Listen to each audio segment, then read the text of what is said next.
गांव के बाहर एक पुराना सूखा कुआं था, जिसे लोग शापित कुआं कहते थे।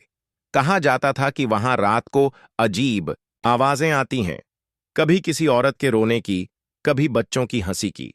लेकिन किसी ने उसे गंभीरता से नहीं लिया। एक दिन गांव में शहर से नया लड़का आया, रवि। रवि तर्कवादी था, भूत प्रेत पर विश्वास नहीं करता था।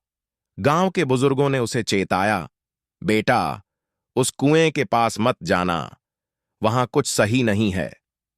रवि ने हंसते हुए कहा, यह सब सिर्फ मन की बातें हैं, मैं कल वहां जाऊंगा।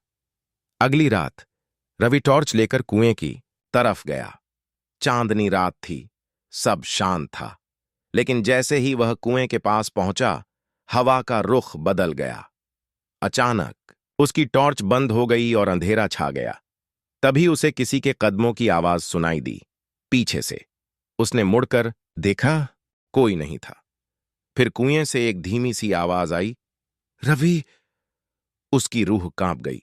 उसने पीछे देखा, एक औरत, सफेद साड़ी में, बाल बिखरे हुए, चेहरा धुंधला और आंखें लाल जैसे जल रही हों।